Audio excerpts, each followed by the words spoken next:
उसमें कंज्यूमर के लिए गार्ड है। उसमें गार्ड क्या है कंज्यूमर के लिए? जब सीरियल क्रॉप की कोई भी समय में वैल्यू 50% बढ़ जाएगी तो सरकार इंटरफेयर करेगी। सब्जी और फ्रूट की वैल्यू अगर बढ़ जाएगी, थोड़ा पड़ा है, मैं रॉन्ग भी हो सकता हूं उस आंकड़ों में, अगर सब्जी, फ्रूट और वेजिटेबल, दूध, पानी आदि की वैल्यू 100% बढ़ जाएगी तो सरकार इंटरफेयर करेगी। तो मेरा किसान भी, तो ये किसान कभी भी, कोई भी किसान ऑर्गेनाइजेशन तीनों बिलों का विरोध नहीं कर रहा है। सिर्फ वो श्योरिटी मांग रहा है जो आपने कंज्यूमर को दी है। सिर्फ मैं वही मांग रहा हूं, अभी मुझे श्योरिटी दी जाए। भारत सरकार कह रही है एमएसपी नहीं जाएगा, माननीय प्रधानमंत्री कह रहा है, मुख्यमंत्री कह रहा है, हमें विश्वास करना चाहिए, लेकिन श्योरिटी मांग रहा है किसान। भाई मुझे तो श्योरिटी दे दो।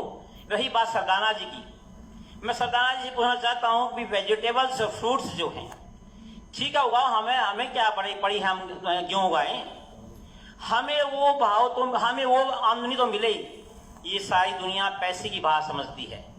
अगर आपकी जेब में सब्जी बेचने से पैसा गेहूं और धान से आओगा तो बोले कुत्ते ने नहीं पाल रखा हूं मैं सब्जी और गेहूं और वो लगाऊंगा। तो इन चीजों पर ये सेफ गार्ड मांग रहे हैं। कोई अगर मान ले क्यों आप किसान को अगर ये मिल गया कि भाई सब्जी लगाने में या दूध बेचने में या मछली पालन में या मुर्गी फार्म में पैसा ज्यादा है तो सरकार की एमएसपी कोई नहीं मांगेगा। क्या जरूरत है मांगने की एमएसपी? तो मैं हाथ जोड़ के निवेदन करता हूं, हम तीनों एक्ट के साथ खड़े हैं, सरकार के साथ काम करने के तैयार बैठे हैं। इतना ये जो नदी चल रही है ना, जिस पे हमें चलाया है, जिस रोड पर सरकार ने हमारी 4 पुश्तों को चलाया है, वो हमारे खून में रम चुकी है। उसके पैरेलल नदी बनाओ आप, नदी को मत रोको, उसके पैरेलल नदी बनाओ आप। मुझे भाव दो, मैं सब्जियों को, मुझे मार्केटिंग के गुण सिखाओ, मैं अपने आप छोड़ दूंगा इन चीजों को। प्लीज इस बात पर ध्यान दीजिए, क्योंकि बड़ी अभी मेरे सरदाना जी की बातों से ही 3 बातें विरोधाभासी हो गई। इनकी बातों से, इनके स्पीच के अंदर ही पहले ये कह रहे हैं अनाज रखने की जगह नहीं है, लास्ट में ये कहते हैं 30 साल के बाद कुछ नहीं रहेगा। मैं ये कहता हूं इसका मतलब वो कंपनियां सोच रही हैं कि 30 साल के बाद कुछ नहीं रहेगा, इन किसानों ने पहले पटा लो, इनसे जमीन छीन लो। तो मतलब मैं तो वो आपकी बात का जवाब दे रहा हूं सर, जो आप कह रहे हो 30 साल के बाद कुछ नहीं रहेगा और लैंड बढ़ेगी नहीं, लैंड घटने लग रही, ठीक है। तो मेरा रिक्वेस्ट है इस बात की ओर ध्यान दिया जाए, क्यों जीरी से किसान अपने आप निकल जाएगा अगर हमें दूसरी फसलों के अंदर ज्यादा मुनाफा दिखेगा। आज हॉर्टिकल्चर प्रदेश में 7% के आसपास है, 7.5 होगी, मेरा आंकड़ा बढ़ रहा है। आप कह रहे हैं 2023 तक 30% ले जाएंगे, 60% ले जाएंगे। पिछले दिनों माननीय मंत्री जी ने भी देखा है, माननीय मुख्यमंत्री जी ने देखा है, हमारे डीजी हॉर्टिकल्चर साहब जो काफी दिन रात किसानों के साथ काम लगे रहते हैं, इन्होंने भी देखा है टमाटर का क्या हाल हुआ था।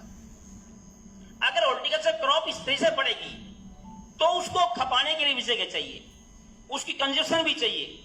और पुनीत जी से मैं सहमत हूं, कोई भी व्यापारी मुनाफे के लिए काम करता है, किसान की तरह चैरिटी के लिए काम नहीं करता, देश के लिए काम नहीं करता। पहले कंपनी के लिए काम करेगा, वो उसका मैनेजर कंपनी के लिए काम करेगा, देश के लिए काम करेगा। किसान देश के लिए काम कर रहा है, मैंने सरप्लस कर दिया देश। तो मैं आपसे हाथ जोड़े कहता हूं, कोई विरोध नहीं कर रहा, कोई विरोध नहीं कर रहा। जब माननीय मंत्री जी, मुख्यमंत्री जी, प्रधानमंत्री जी कह रहे हैं एमएसपी खत्म नहीं होगी, जब लाला खूबी नू कह रहा है अगर मंगू ने 500 देने, मेरे मंगू भी कह रहा 500 देने मना, फिर खत्म में की जवाब वही बसाइन करने में क्या दिक्कत है?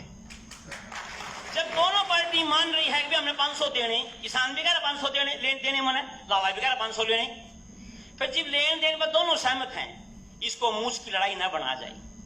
माननीय प्रधानमंत्री के सामने भी निवेदन किया जाए, हाथ जोड़ के प्रार्थना आपसे, आप हमारे प्रदेश के नुमाइंदे हो, हमारे देवता समान हो हमारे लिए, और आपकी ईमानदारी पर और मंत्री जी की निष्ठा पर किसी को कोई संदेह भी नहीं होना चाहिए। लेकिन फिर भी ये बच्चे आपके, इनके मन में संशय है, संशय नहीं, पक्की संशय है, ये झूठी संशय नहीं है, क्योंकि कॉर्पोरेट कभी किसी के देश की भलाई के काम करता, पहले कंपनी फिर देश, किसान के लिए पहले देश फिर अपना।